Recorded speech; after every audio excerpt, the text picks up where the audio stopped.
Thank you for your interest in the Retained Recruiter Show, powered by iIntro. Before the show starts, I have a small favour to ask of you. Our goal is to provide you with the most insightful, helpful and practical recruitment knowledge and know-how from the best in the recruitment industry. If you like this channel and enjoy watching our content, hit the subscribe button to get notified as soon as we upload a new episode.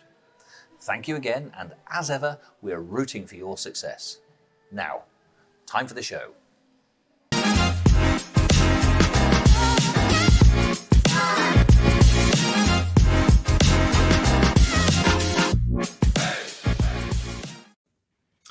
Hello and welcome to the Retained Recruiter Show. My name is James. And my name is Jo, and Happy New Year to everybody. This is our first show of 2026, which is super exciting. And we're being joined by two fabulous guys. James, would you like to introduce these lovely two chaps who've joined us today? Yes, on my left we've got Stuart Conroy, Commercial Director. On my right we've got Simon Lasota, the CEO of Lasota Group and co-founders of SoAisy. So we've got a little bit of information about you both before I let you sort of do your own self-introductions. Simon's the CEO and co-founder of SoAisy and also architect of the Powered by AIZ, which is really hard for me to say, and believes that business owners don't wake up wanting AI implementation, they wake up wanting specific pains to stop.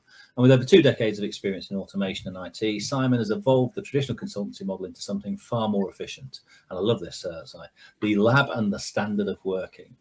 So that's interesting. Now, Stu is the commercial director and also co-founder of SoAisy. He began his career in banking IT.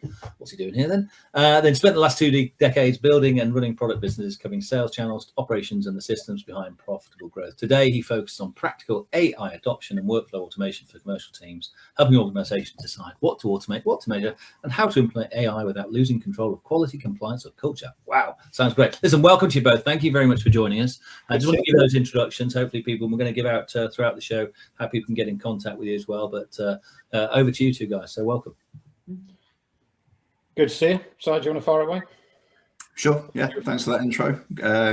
Cheers for the great pronunciation as well. I know we did a little bit of practice, but that was very smooth. Very, very smooth. Yeah, because it's we always say it's hard to say, easy to use. That's what we like with the AI platform. So I love that. Yeah. So yeah, thanks for having us on the show, and yeah, looking forward to all the questions. So good. So what are we covering today, Jo? Well, we're talking about demystifying AI, which I think is really current at the moment. Everyone wants to talk about it. Everybody wants it. Not everybody necessarily knows how to use it effectively within their businesses. So you guys are going to help to demystify AI for us today. We're going to talk about what it is. We're going to talk about what it isn't. Some of the basics around AI, how to use it, how to implement it within your organization, some of the things that it can do, but also some of the things that business owners should watch out for. So some practical advice for anybody either just getting started or someone who started to implement it, but maybe is getting a bit sort of, lost in the thick of it. Plus, we're going to be introducing the guys have got a readiness quiz as well. So we'll talk a little bit about that later on, because I think that's going to be really great for our listeners. So yeah, let's crack on. Do you want to give us a bit of an overview of AI, if you can, in a nutshell? Obviously, not the simplest thing in the world to do, but yeah, what is it, and how long has it been sort of around? So this is where there's some points of contention, because there's a lot of people who think that AI has just been around for the past few years. I know there was talk of the Terminator films, but it was all very theoretical. It was never, anything out there. But if you look at the first kind of AI model, so to speak, it was back in the 1940s, 50s, with Alan Turing, who was developing his own kind of chess AI. So he was known as the father of modern computing. So, he was involved in the breakdown of the Enigma machine, all that kind of stuff. Very tragic story, obviously, with him. But that was kind of, so AI has been around a long time. It's become more mainstream over the past 5 to 6 years, obviously, with the widespread use of ChatGPT and things like that. So AI in its sort of dictionary definition is something that can emulate the human kind of condition, so to speak. So it can carry out tasks and simulate human intelligence. That's kind of like the basics of it. But there's 2 main types of AI, and the main type that we kind of deal with is kind of the AI it's more pattern recognition. So again, it's more this simulation of of intelligence. So these are your LLMs like Google Gemini, ChatGPT, these kind of things. So there's this kind of talk. The other side of AI is more the theoretical side. That's the stuff they keep in the labs. That's more your Terminator kind of, Skynet kind of stuff, because they test it, they bring it out every now and again, and then they go, yeah, we're not ready for this. We've got to bring it back into the fold. There was a example of this where they were testing two AI models against each other in a lab, and they connected them together. They were watching the interactions between them, all going okay, and then suddenly the interaction stopped, and they checked, was it working, is it things like that. But they noticed that actually it hadn't stopped. There was just short bursts of information going between the two. And what had happened is the AI models had thought, English is really inefficient. Why are we talking in English? They developed their own language on the fly and were sending instructions to each other via these short bursts of information. Wow. The technicians didn't know what their language was, didn't know what they were talking about. They had to shut the whole thing down and disconnect it and things like that. So this is where that theoretical AI is still almost theoretical, and it's kept where it should be in the lab. So that's where we're at the moment. But the widespread use of these models with your, whether it's ChatGPT, whether it's using it with Siri, or Alexa's got its own AI now and things like that. These are more the models that we see out in the real world. Well, that's a bit different. I mean, a bit worrying, some of it. But let's talk about perhaps just say what it isn't. Because that, and let's try and bring this back to recruitment if we can. Obviously, that's the market. Yeah. So what it isn't is, I know there's a lot of talk, especially recruitment is a hot topic, because the big conversation that we have around it is this replacement of people, and obviously recruitment is, people, and it's in its simplicity, and replacing people, replacing jobs, replacing people who find people jobs, these are all the conversations that people have. These are the things that people are worrying about.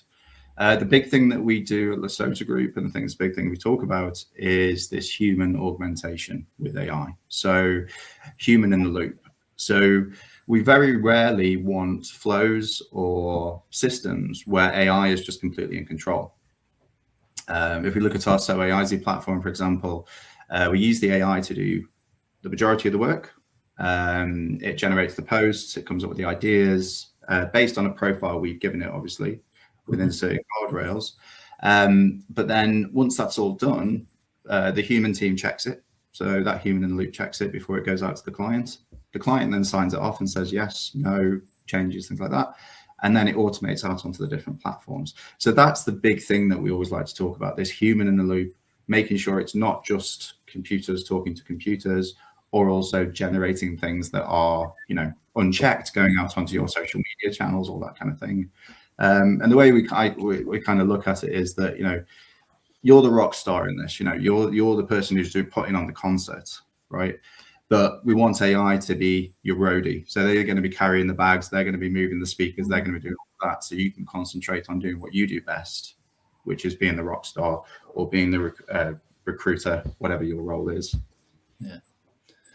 Stu, when you're talking to recruiters, Stu, how do you feel they think about that? Because I love that phrase, Ty, the human in the loop, because obviously that gives an element of control. But is that what you see recruiters looking for out there? Yeah, very much. It's impacting in different ways, like Si said, because it's all about jobs. So obviously there's it can lead to a lot of fear that's going to, put us all out of work, whereas it's really not reality. And I think we're a long way from that space. So it's probably twofold. One, on the we were referencing, some of us are old enough to remember when Excel and Lotus 1-2-3 notes came into the workplace, and it was all going to replace those sort of jobs. So from that side, a lot of the recruiters are seeing that actually the jobs are going up the level, and maybe not so much those data entry jobs. So that's a consideration for recruiters. What are the next stages? What are the jobs that are going to be important? What areas should they be focusing on? I mean, I can't speak for everybody else. When I started in office work, it was very at the bottom of the clips or wherever it was. But there was very sort of basic jobs, and I think the young people coming in wouldn't want to do those jobs necessarily. So in many ways, it's a good thing, and it's actually taken away some of that those lower level jobs. in some of those spaces, which enables businesses to concentrate on the higher value stuff. On the other side, we kind of, our background was mostly e-commerce, moving products around the world and using AI for those sort of things. We kind of got involved more in recruitment side because of the SoAisy platform, which helps busy people post on social ultimately. And then it led to, well, what else can you do for us? So, and we commercially, we try and look at, is it one that we can do and repeat for many people? Or is it something that's just a one-off, as a sort of bespoke sort of project? Because obviously they need a little bit more time, consideration.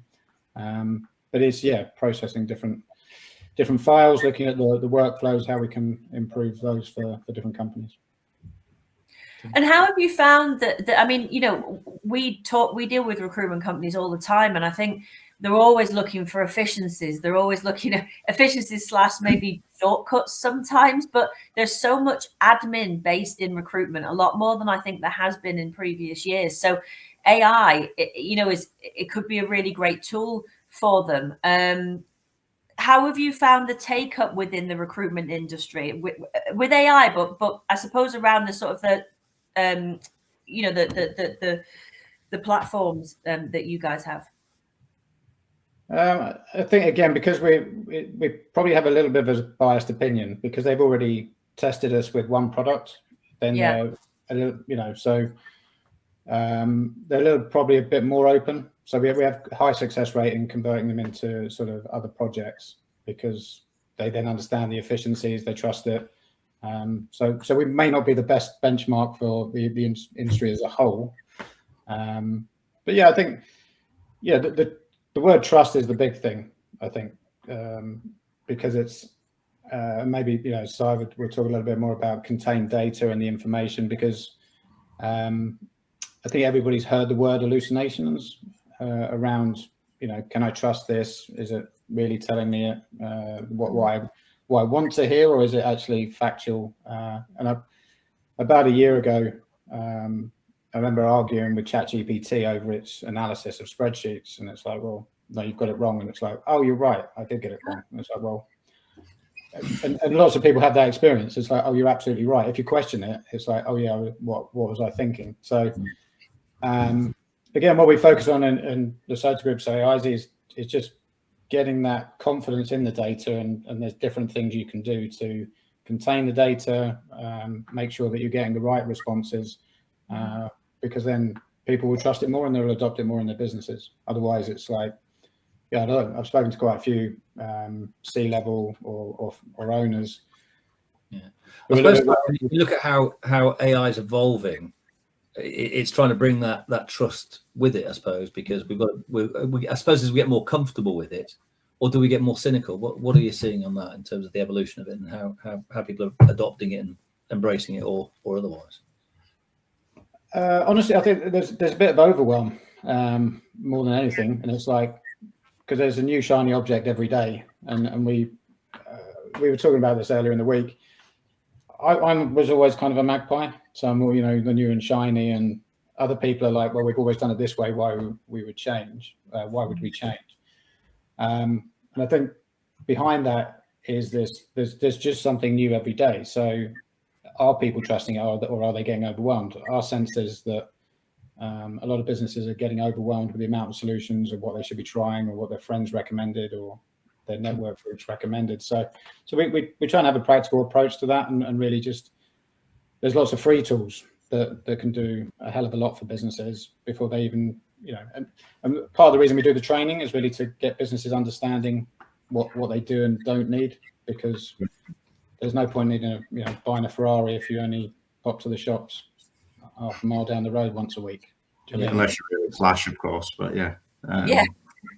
That's but the thing, it's just picking up what Stu says there, when we do speak to these recruitments, and this is kind of across the board with the different clients that we're speaking to, but even in the recruitment industry, like Stu said, you've kind of got two camps, really. You've got one camp where there's this overwhelm, and you usually find they're very enthusiastic, but they're trying 500 different tools and usually end up using none of them because of the overwhelm, and because you can't do it. And then you've got the other side where the people are almost so, you know, like, what would you call it? Not cautious is the wrong word. They're almost so scared of it that they don't want to evolve. And you kind of want to bring that into the middle, because if you try and everything, you're going to end up doing nothing. So you want to bring that more into the center. Yeah. If you're so skeptical and scared of what it's going to do, unfortunately, you're going to get left behind. So these recruitment agencies that aren't using AI in any way, shape, or form are too scared to do it, because either they say, oh well, you know, it's not yet that you're there yet from a data governance point, or this is the way we're doing it, like Stu says. Everyone else is going to overtake you because it's here to stay, and the companies who are using it are the ones who are going to forge ahead, and the other ones are going to get left behind, unfortunately. Yeah, it's inevitable. I think it is.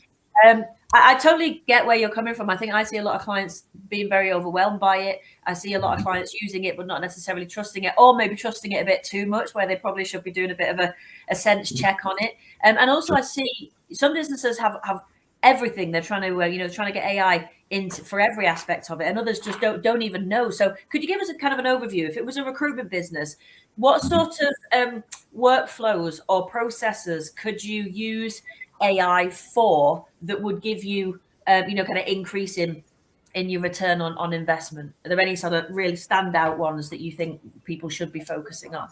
So the biggest one we're going to, I think, to talk about is mainly because it's free to try and you can get quite a lot out of it without paying for it, is Notebook LM, which is a Google product. So it sits within the Google space, and Google has a lot of products like this, and there's not really they're not really well publicized. So a lot of people I speak to haven't heard of Notebook LM. It's a free tool. And the way I like to think of it is, this is part of the workshop that we do. It's almost like a second brain.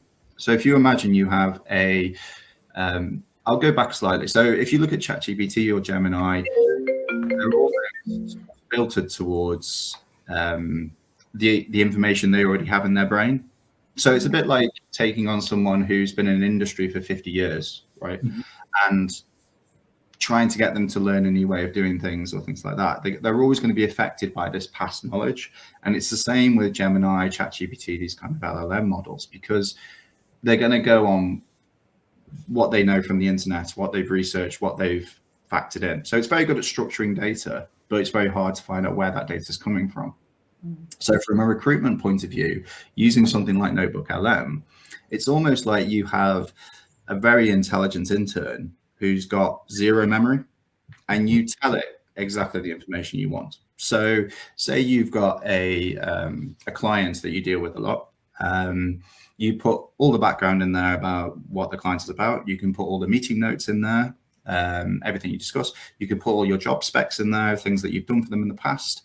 And what you get is this expert in that client. So instead of trying to keep an idea or notes here and there about this client in particular, you can go in there, and then there's a whole suite of tools within there. So you can chat to it normally, which is great because everyone knows that. So there's like the ChatGPT kind of function, except you're speaking to this expert on that client. But the other aspects of it that are great, things like there's a virtual podcasting, which is fantastic. So you can, and it generates this on the fly. It takes about 5 or 10 minutes. You click on it. You can tell it what you kind of want, and it will generate a podcast with two people talking, two virtual voices, talking about all the information about that client. So, for example, if you're going to see a client, if you're on your way to a client, you could play that in the car on the way. It's just keeping it at the front of your mind. It's two people discussing it, and you go there with that client's information fresh in your brain, whereas usually you might be checking through your notes and do things like that. So that's a tool that's really good. Say you wanted to give a presentation to the rest of your colleagues, or maybe your manager or thing like that. It will generate a slide deck on the fly, telling you about all the things that are in there, all the latest advancements, and you can tailor this to however you want. So all these things become, this second brain then becomes your port of call whenever you're thinking about that client. So if all your meeting notes are in there, everything like that, you've got an instant thing where you can go, you can ask it, you can say, right, we've had 5 meetings. Is there something that the client keeps bringing up that we haven't actioned yet, for example? And it's not going to go off and hallucinate like Stu says and say, well, actually, we thought about this, we talked about this, which never happened.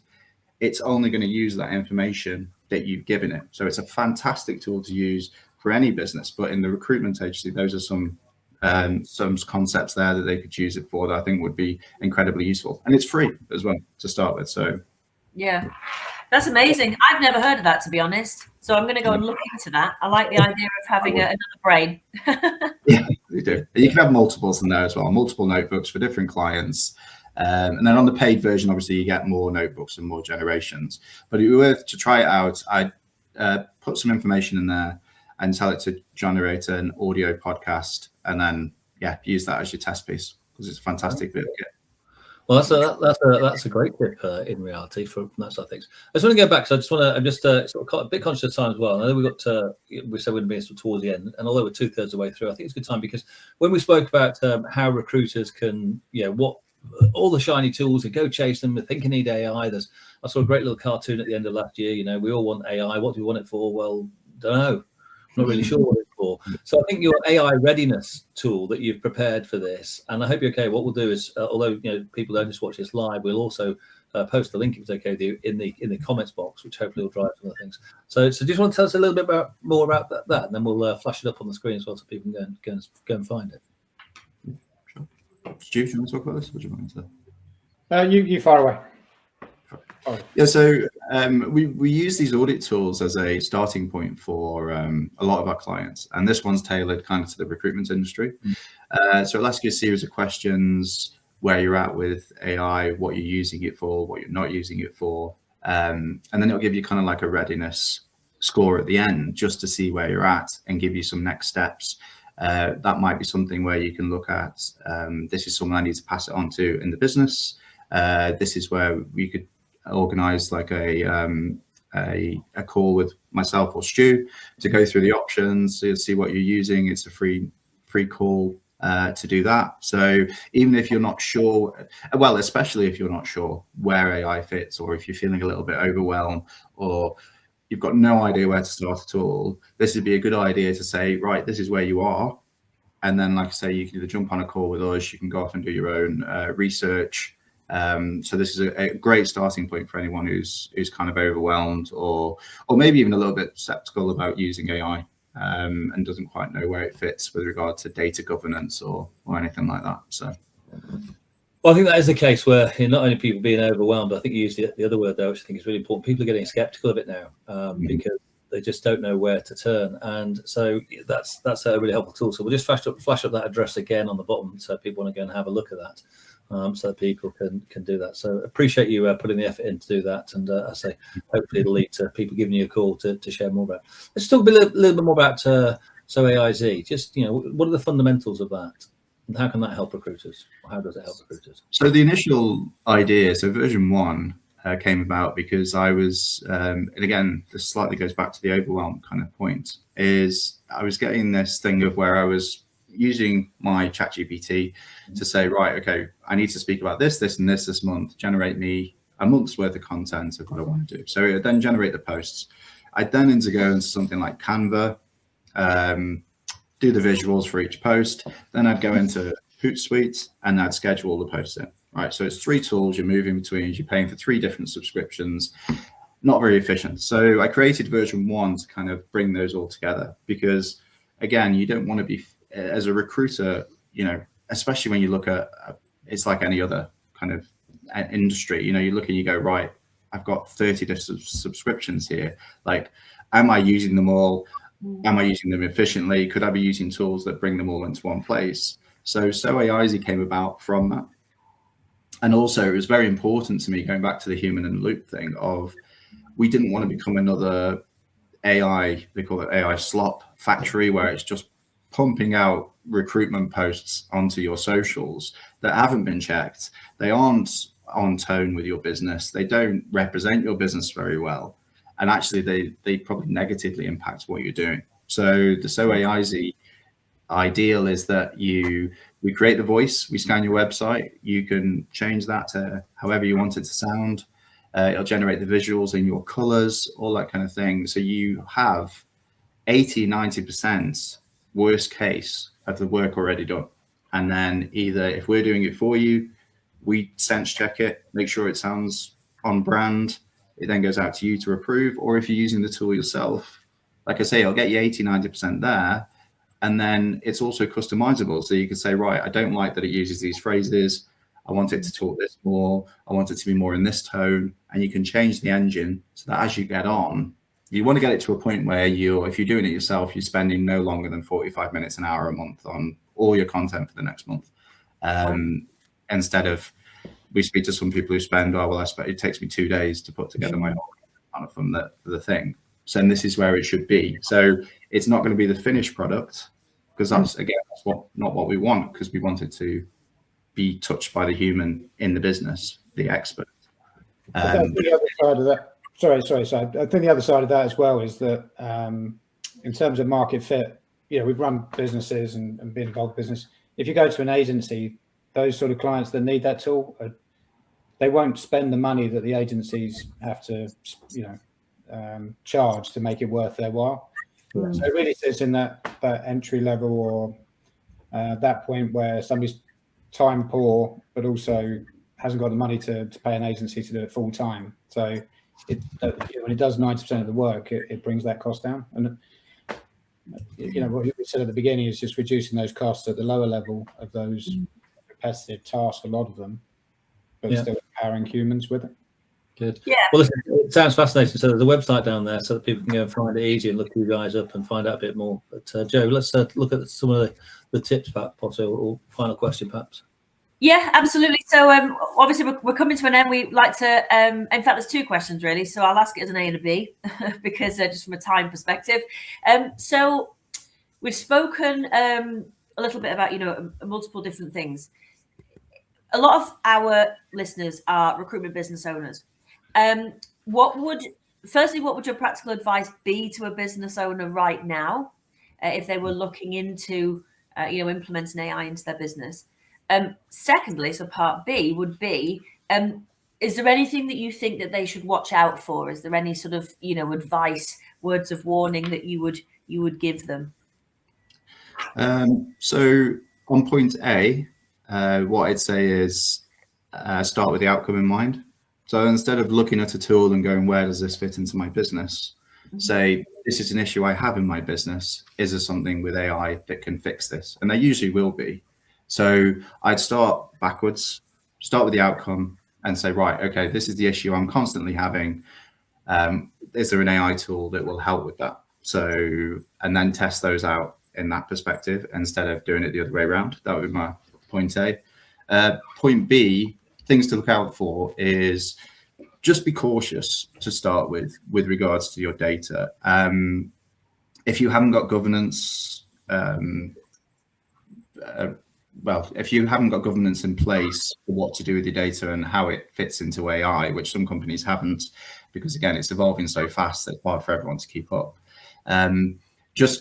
If, like I say, the rule of thumb I usually say is if you wouldn't be happy leaving it on the front desk of your reception for someone to have a flick through, probably don't put it into AI. So if you're chucking emails in there or CVs in there, maybe just remove any any personal identifiable information from it, and then put it in. I'd say that's the easiest way of doing it until you get an internal document that handles your data governance and things like that. So don't be scared to try it, but also just treat it with the caution that it deserves, because it is a new technology. It is evolving faster than any technology I think that's ever been around. So yeah, it's about treating it with respect and that caution, because they always say like innovation without guardrails is just incredibly dangerous. So making sure you have those guardrails in place about where you're putting your data and what you're doing with it. Yeah, I think that's really good. And also, I suppose, speaking to professionals like yourself, so you can advise people, because you don't know what you don't know, do you? And I think you need to go to somebody who's in that sector, works with AI all the time, who would be able to advise you of these things. I think the minute you start talking about data governance and that kind of stuff, again, that's maybe where people go, whoa, hang on a minute, this is all a bit too much. So I think that's really good advice. Stu, any sort of pearls of advice, words of caution that you'd dispense to a recruitment business owner? Yeah, I mean, some of those things haven't changed over time, have they? I mean, I ran a business for 25 years, and it was you there's lots of times where you're oversold what you need, or people try and oversell. So, like I said, I think it's thinking with the outcomes in mind for what you actually need for the business. And yeah, I think that's where we come with that level of empathy, because we've sat the other side of the table for so many years. So it's not, yeah, everybody says it, but we want to give that authentic, actual solution that works for clients. And but there's lots of information. You can even use AI to sense check what's being put to you and say, so this is how powerful it all is now. You can validate it with AI whether you should be accepting these sort of quotes. I love how you earlier had an argument with ChatGPT. You've got to get out a bit more, Stu. Yeah. I think that's me, Jim. I don't think Stu's got that issue. It's that, and also one final point about recruitment is what you do. That's your rock star thing. So no one's expecting you to be an expert on AI as well. So you can use it and things like that, but recruitment is what you do. That's your superpower. Concentrate on that. You can't be good at everything. Outsource what you can, what you're not. Oh, yeah, that's good. What's that phrase? Do what you do best and outsource the rest. Exactly, James. That's exactly it. Yes. Guys, it's been fantastic. There've been some great little tips in there, really good tips. So obviously the readiness quiz, but things like go and have a look at Notebook LM and have a test with that. That was a great little tip. And obviously, please do go and look up SoAisy. Go look them up and see if you can help them that way. So no idea how to stop my phone. My phone's ringing in there. Sorry about that. But anyway, do please look that up. And we've really appreciated having you on our call today. And we look forward to seeing you again sometime. So it's goodbye from me. And it's goodbye from me. And goodbye from us. Great to see you. Thank you, guys.